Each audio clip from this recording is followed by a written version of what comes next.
Sekalian, ketiga bacaan dari Perjanjian Lama dan surat Paulus maupun juga Injil, ketiganya memang berbicara mengenai dosa dan belas kasih Allah. Dalam kesempatan ini saya akan mengajak Anda untuk lebih fokus kepada bacaan yang kedua, yaitu pengalaman pribadi Paulus.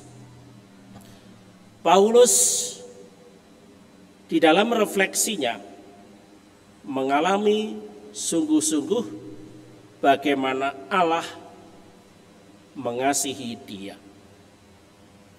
Dia mulai dengan masa lalunya. Digambarkan di sini masa lalu Paulus demikian. Aku yang tadinya seorang penghujat, seorang penganiaya, dan seorang ganas.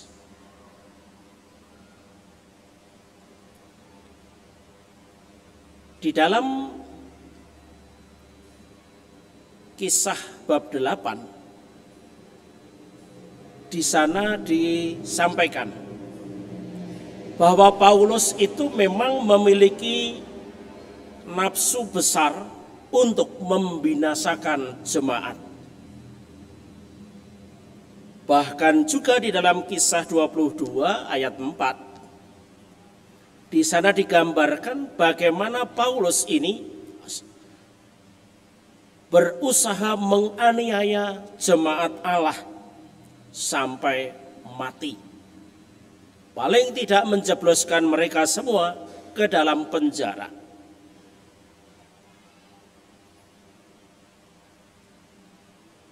Jadi itulah perilaku manusia lama Saulus. Dan dia melukiskan apa yang dilakukan itu semua, kekejaman dan kesadisan itu, dia mengatakan, itu aku lakukan tanpa pengetahuan dan di luar iman. Itulah sebabnya juga mengapa dia kemudian mengatakan, di antara mereka akulah yang paling berdosa. Paulus menyadari bahwa dosanya itu sesungguhnya dosa yang tak terampuni. Dosa yang amat besar. Karena memiliki nafsu untuk membinasakan atau membunuh semua pengikut Yesus Kristus. Sehingga di dalam perjalanannya menuju Damaskus, secara tiba-tiba dia mendengarkan suara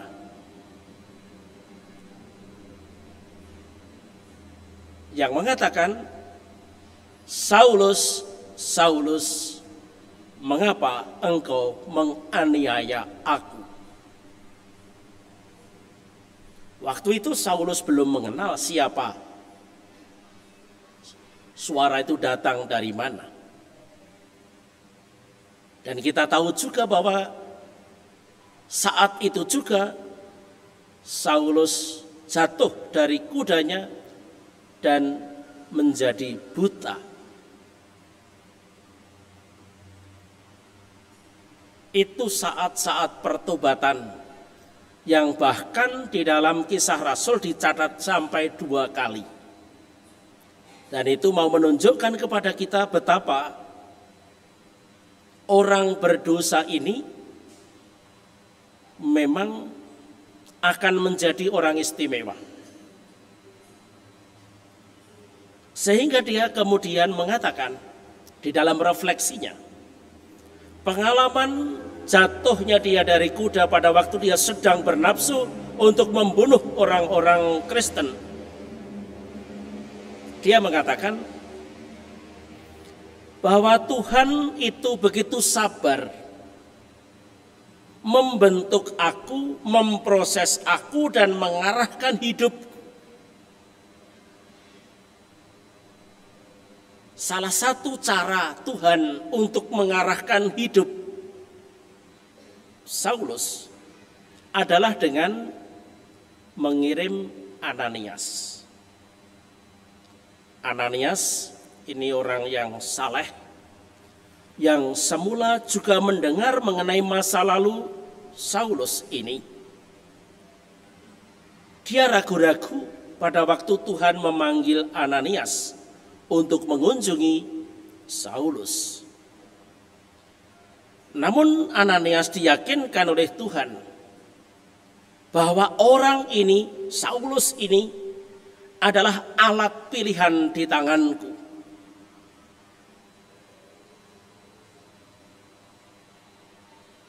Dan dengan suasana hati melaksanakan perintah Tuhan inilah Ananias mendampingi Saulus di dalam retret awalnya, retret pertobatannya.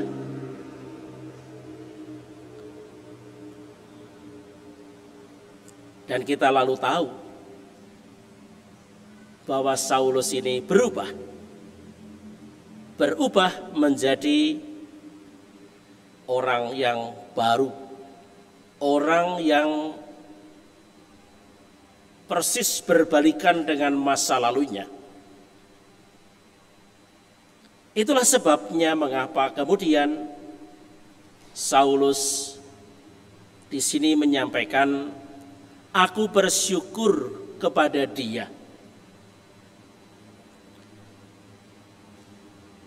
Aku bersyukur kepada Dia yang telah menguatkan aku. Karena Ia telah menganggap aku setia dan mempercayakan pelayanan ini kepadaku.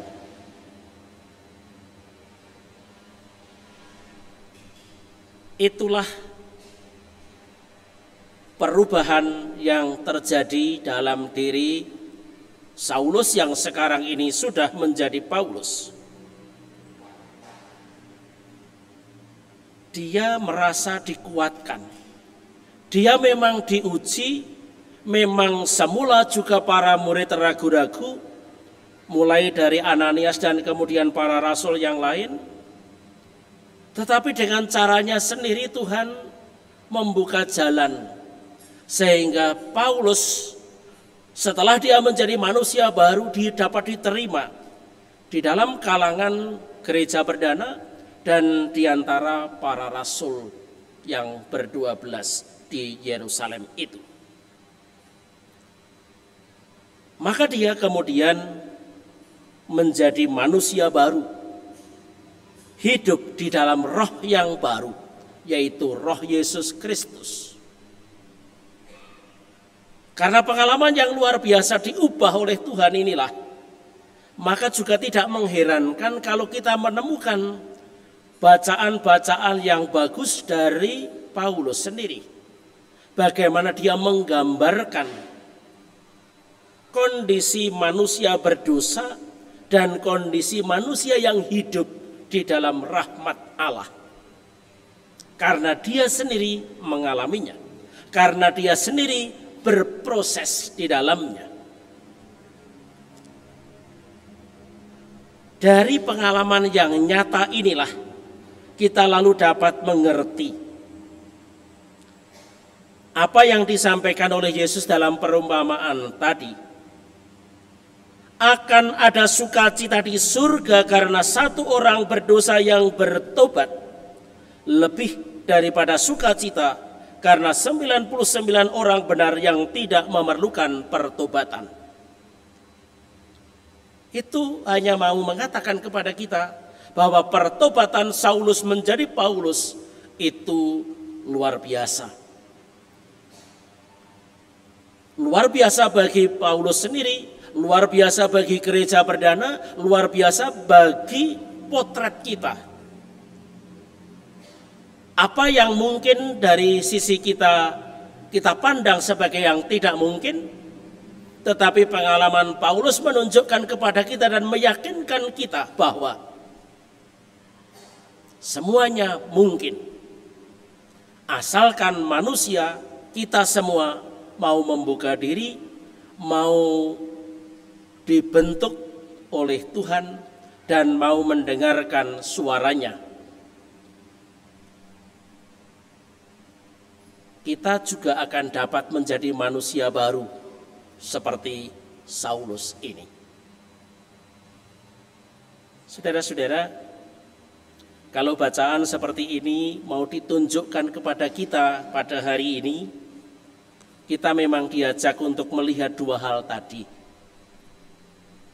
Kita sadari kemanusiaan dan kedosaan kita, tetapi di sisi lain Allah yang Maha Rahim, Allah yang pengampun, Allah yang mengasihi, Allah yang setia dan percaya kepada kita, itu jauh lebih kuat daripada sisi kemanusiaan kita. Sehingga dalam refleksinya juga Paulus mengatakan, di dalam kelemahankulah kuasa Allah menjadi sempurna, menjadi nampak. Untuk melihat rahmat Allah bekerja, lihatlah diriku, manusia lama yang sekarang berubah menjadi manusia baru. Saya kira itu saja beberapa catatan. Mari kita teguhkan iman kita dengan syahadat para rasul. Aku percaya akan Allah, Bapa yang Maha Kuasa, pencipta langit dan bumi, dan akan Yesus Kristus putranya yang tunggal Tuhan kita, yang dikandung dari Roh Kudus, dilahirkan oleh perawan Maria, yang menderita sengsara dalam pemerintahan Pontius Pilatus, disalibkan, wafat dan dimakamkan, yang turun ke tempat penantian, pada hari ketiga bangkit dari antara orang mati, yang naik ke surga, duduk di sebelah kanan Allah Bapa yang Maha Kuasa. Dari situ akan datang mengadili orang yang hidup dan yang mati. Aku percaya akan Roh Kudus, gereja Katolik yang kudus, persekutuan para kudus, pengampunan dosa, kebangkitan badan, kehidupan kekal. Amin. Allah Bapa yang Maha Rahim, Engkau menghendaki jangan sampai seorang pun kehilangan jalan hidupnya. Putramu sendiri telah memberikan teladan kepada kami untuk mengampuni saudara kami yang bersalah. Semoga kami pun mampu mengatasi kelemahan insani kami, sehingga memiliki hati yang rela mengampuni. Ya Bapa, semoga gereja-gereja yang lama terpisah dan terpecah oleh dendam dan keangkuhan, Kau persatukan kembali dalam tugas perutusan yang sama, yakni mewartakan Injil, pengampunan, dan kasih. Kami mohon. Tuhan Yesus Kristus, semoga para pembela martabat manusia berani menegakkan kebenaran dan keadilan, berjuang memberantas dosa yang berakar dalam hati manusia. Kami mohon. Allah Maha Kasih, semoga kerahiman-Mu menggerakkan hati pasutri yang hidup berdampingan namun tanpa cinta dan minim komunikasi, sehingga berani mengambil langkah nyata untuk mengampuni, saling memahami, dan menghargai pasangannya kembali. Kami mohon. Kita hening sejenak untuk berdoa bagi berbagai macam keperluan keluarga dan pribadi kita.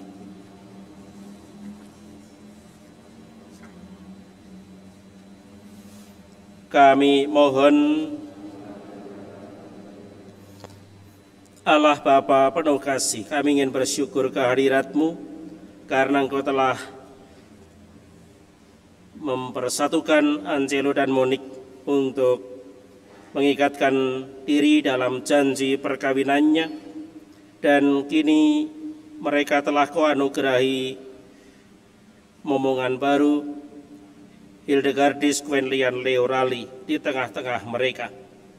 Kami percaya Engkau akan memampukan Angelo dan Monik untuk memberikan perlindungan dan pendidikan yang baik bagi Gwen, dan pada akhirnya nanti Gwen juga akan tumbuh sebagai anak yang membawa bahagia dan gembira bagi seluruh keluarga besarnya. Kami mohon.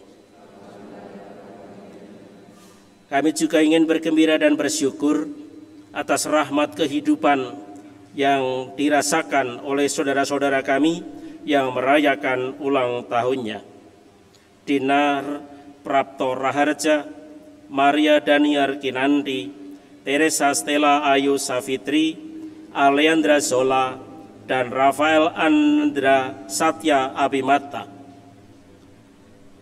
Mereka telah Kau berikan kepada kami semua untuk ikut mewarnai kehidupan kami di tengah-tengah keluarga.